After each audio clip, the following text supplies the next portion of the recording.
everybody, I am Bets Golden. Welcome back to my channel. Today I want to show you 4 different ways you can create a skyline.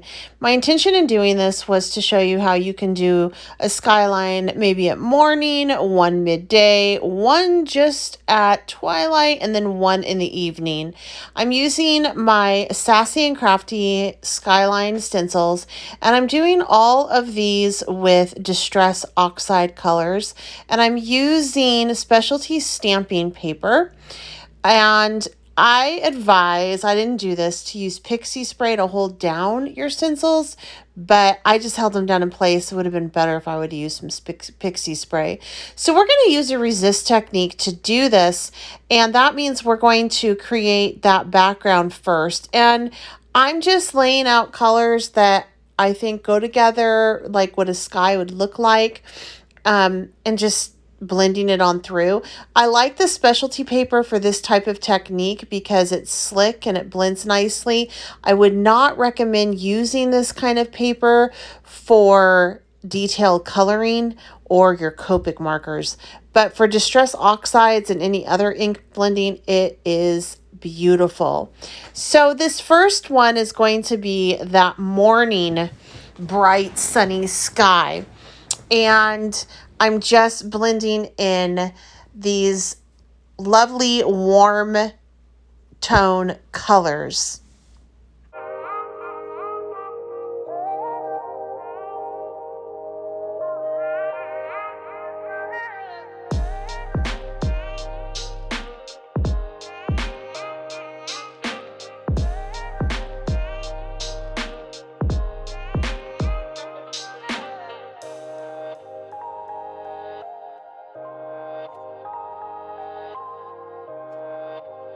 So to create that resist, you're actually just going to take and lay that background in a little tidy pan or over a piece of paper and dump on clear embossing powder.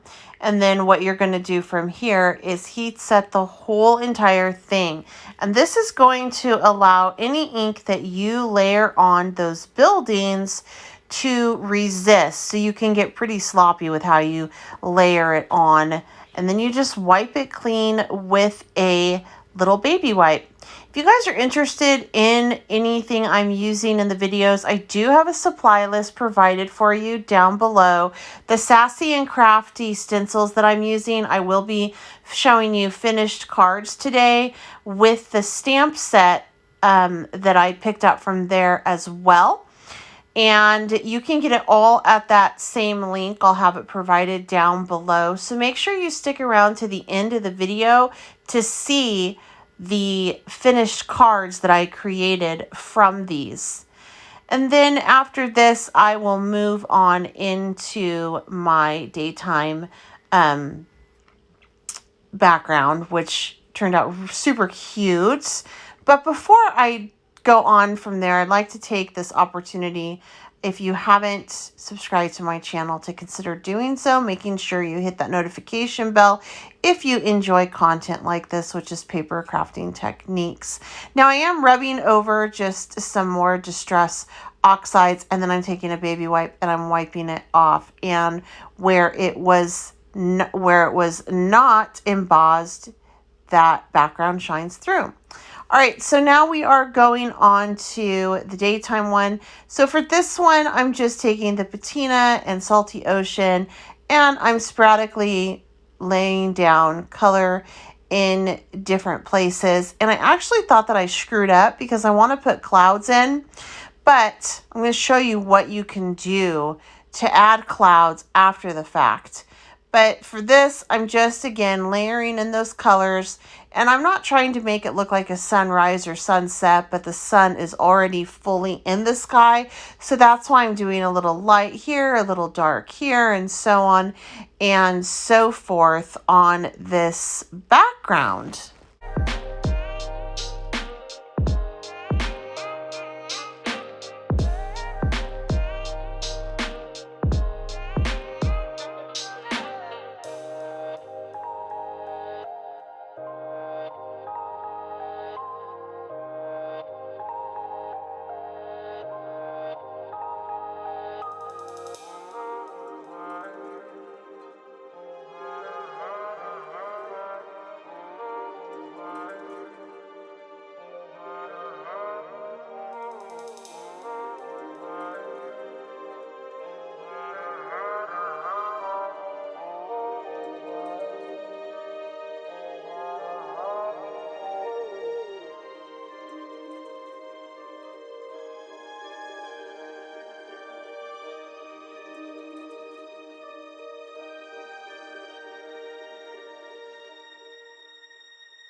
Now, as you can tell, when I was embossing this, it didn't pick up on all of the distress oxide, which is okay because I am going to go back through and do the whole thing again.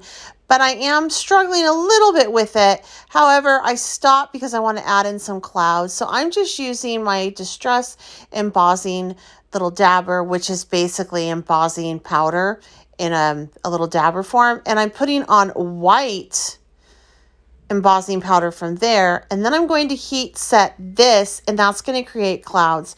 I do have a cloud stencil that I could have used, but I just didn't want to pull it out. And it's just to give the illusion of clouds. No clouds are ever really perfect like those stencils are. So I really like this effect and how it turned out.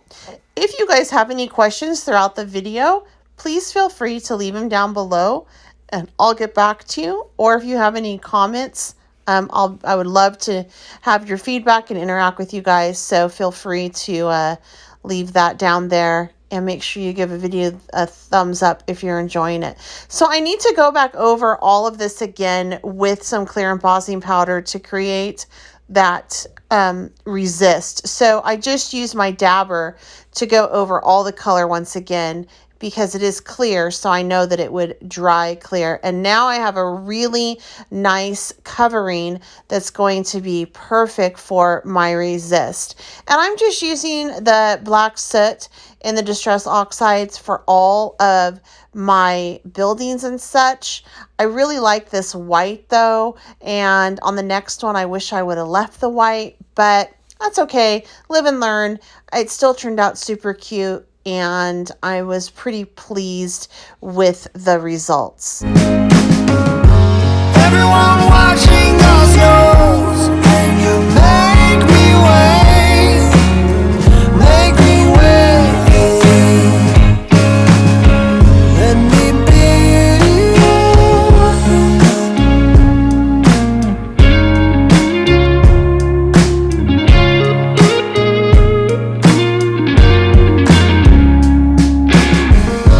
don't back down. You know what?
we get on to my favorite kind of sky, and that is a galaxy sky or a night sky.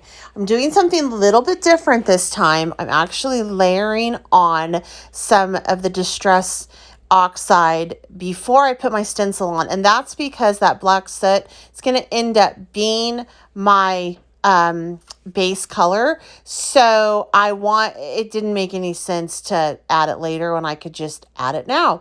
So that's what I did. And I really spend a lot of time layering up these colors, blending them in, layering it up, blending them in, adding water, drying it, layering it up, blending it in, and so on and so forth. And then at the end, I'm going to show you how you can actually create a beautiful night sky.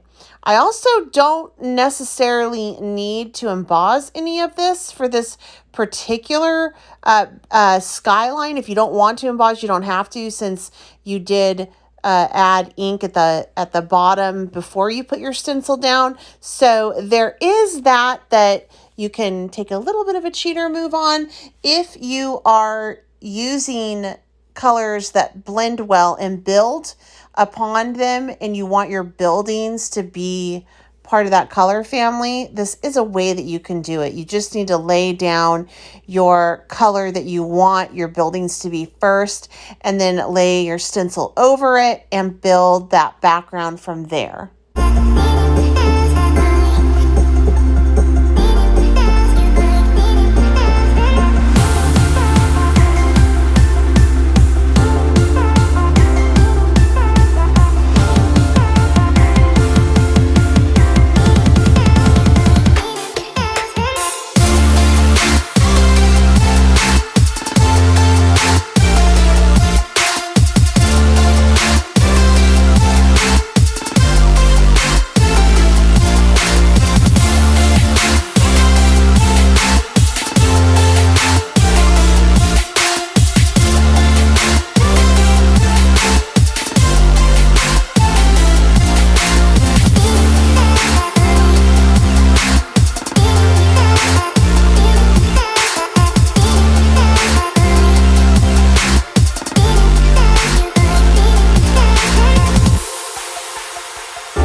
As you can tell, I really enjoy creating a moody or galaxy type sky, and I was just getting carried away on this, having so much fun. So once I finally get all of this color layered out, I add the finishing touches to it, which really make it look like a night sky or a twilight, depending on what you're going for. I've done this technique with other mediums as well. The Distress Oxides are nice because they're a buildable, blendable color that you can definitely heat set for a permanent color, so they're not blendable anymore, and that's what I had done prior. Just add water and blend it on in. So once I get this all to my liking as far as the shading goes, I will get some white glossy accents white glossy spray. And I just take that shake it up really well, but instead of spraying it, I actually splat it. And this creates that night sky. So I splat it on when my Distress Oxides are still wet to the touch. That's what I do first. And then I go through and dry it. And so the white takes on that Distress Oxides.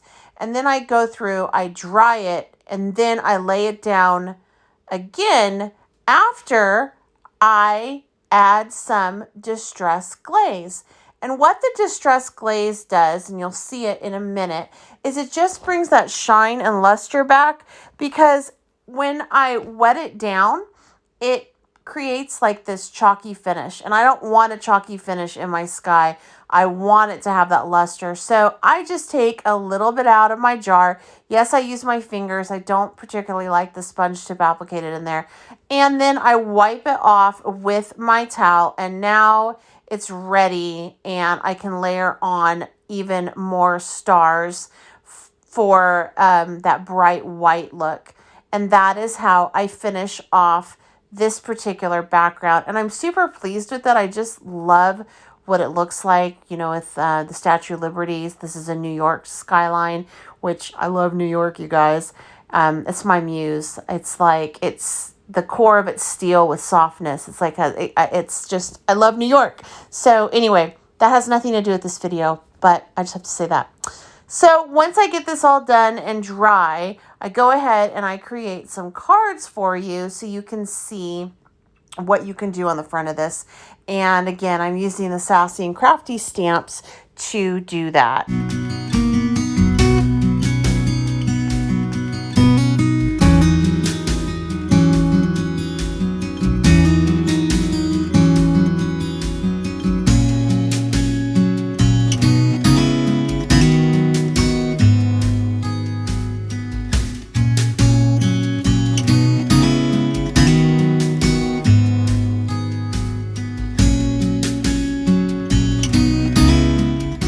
So I went ahead and stamped out these images to give a sentiment and then also a cute little sassy girl on each of these cards. I did that off screen, and these are the cards that I came up with.